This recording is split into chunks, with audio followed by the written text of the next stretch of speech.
Hey, good morning, guys. It's Jamie. It is the 12th. It is Thursday. Back to work for me. Oh, you guys can't see that, but I have a video I'm watching in the parking lot about investing stuff. I really should start. I think I'm going to start. I think I'm going to upgrade my game. Right. I'm going to step my game up, so to speak. I'm going to maybe start putting in my little subject line descriptions. I'll post a link to somebody else who I think does it, better than me, which isn't hard, and just say, hey, I really like this video, and here's what it was talking about. I always send these links to my closer friends that are interested, and then also I try to shoot it to my sons, which I never know if they're going to actually watch it or not. I hope that by me bombarding them with all this, like, hey, check this out, or hey, there's some good information there, or hey, I'm trying to open their mind to getting into the right way of thinking.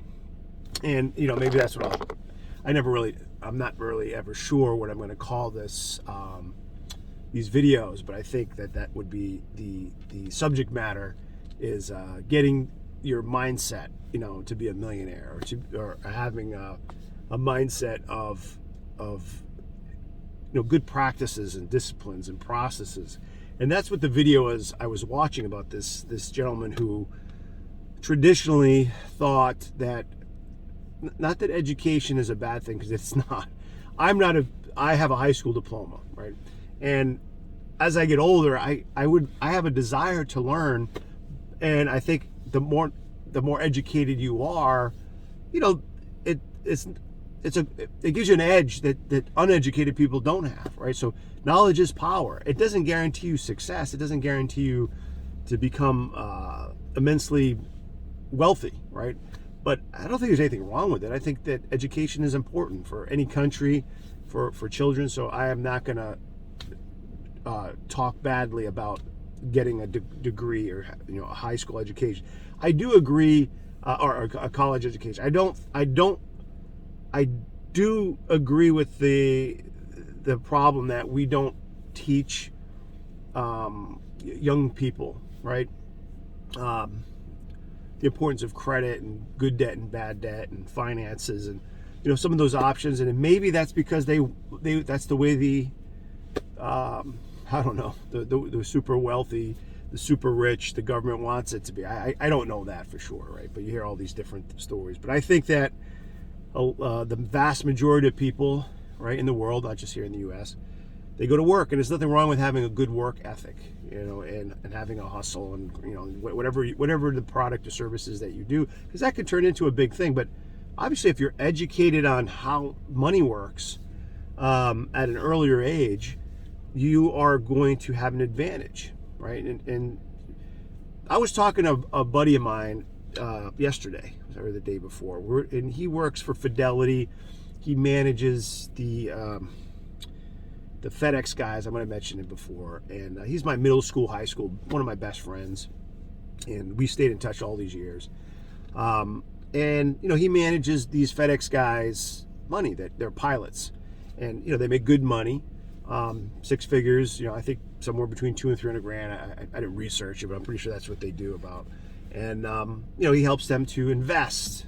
Right? So the FedEx pilots give Fidelity money, or a company like Fidelity, to invest their money, right? So that in 10, 20, 30 years they can retire and have a nice nest egg. So nothing wrong with that.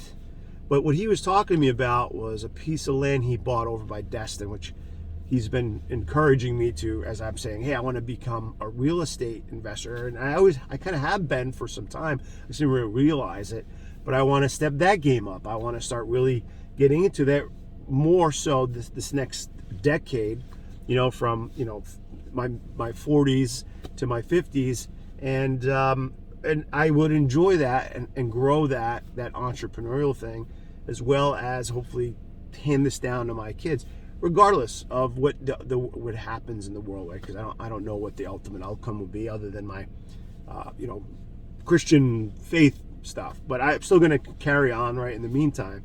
And I want to, I wanted to understand with my friend how this works. Like, I was like, how come you knew this stuff and I didn't know? Because he's like, oh, I have a piece of land. He put a modular home on it. The land that he bought is basically doubled in price, right? Of course. And he owns a lot next to it that he could build on or put something on. And I was like, wow. So, I mean, there's so much opportunity there that I did not realize, right? That was available to, I didn't realize he had all this information available to him that I didn't have. And this is somebody I grew up with, for decades and kept in touch with. And I asked him, I said, how come you didn't share that with me? And we have another friend like that who was high up with a bank and same thing. And he's like, you never asked me. You never asked. I just thought, I assumed you knew. And I'm like, I didn't know. And I wish I would have known. In a video I did the other day, I was talking about my rich uncle who was a multimillionaire and became immensely successful. And he never shared with me these principles. He never said, hey guys, here's a warning. Let me give you a sheet, instructions of what you should be doing regardless of what your trade is, what your skill, your passion, right, your career, whatever you end up doing.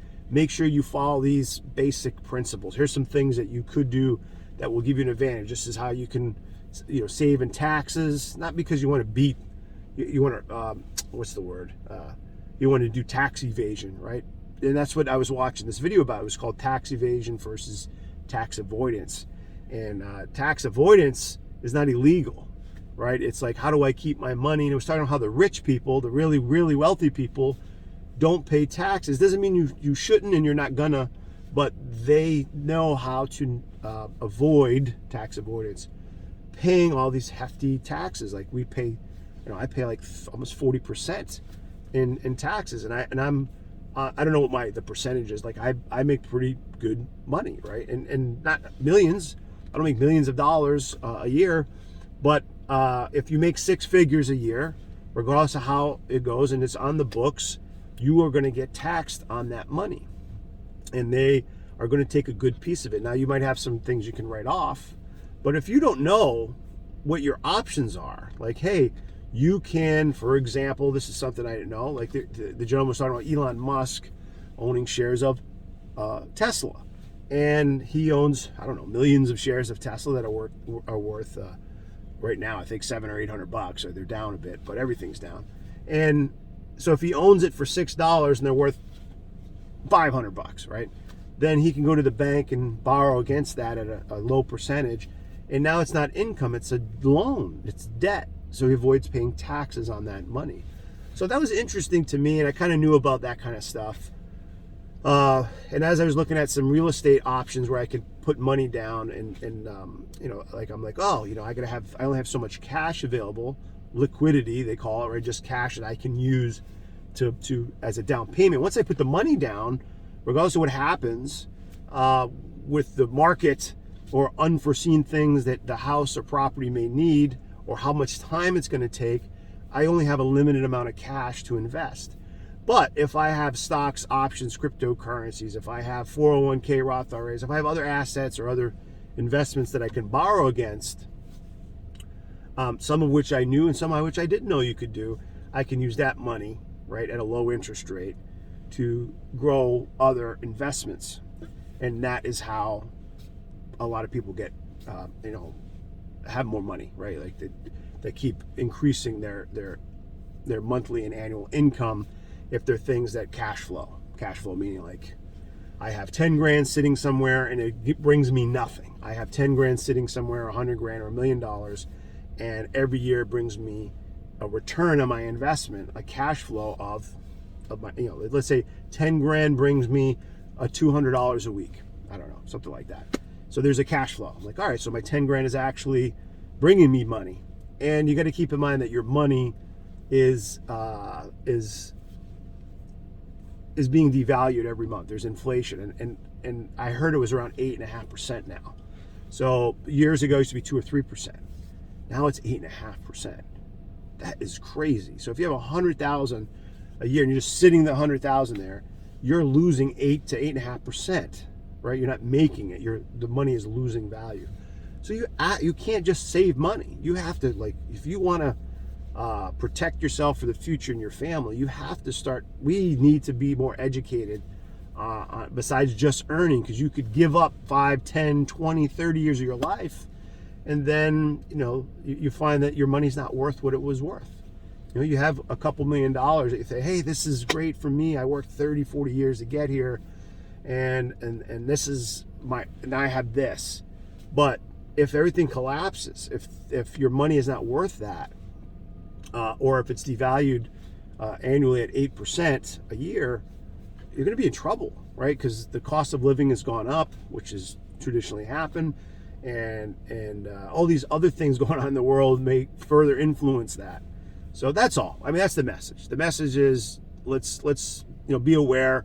Let's try to get educated on how to invest our money, and that's something I'm pushing here. So I'm gonna link this video in the description. When I hang out, when I get out of this little post here, and I put it up there on the YouTube channel. I think that'll be a good thing, because then you could decide. They're usually longer, and I'm driving and I'll listen to it for an hour, 30 minutes as I'm doing stuff. And I just try to get what I can. I wish I could listen to stuff all day, but I can't. I don't have enough time to do that. But I try to do as much as I can. All right, that being said, I am out. I'll see you guys next time. Have a good one.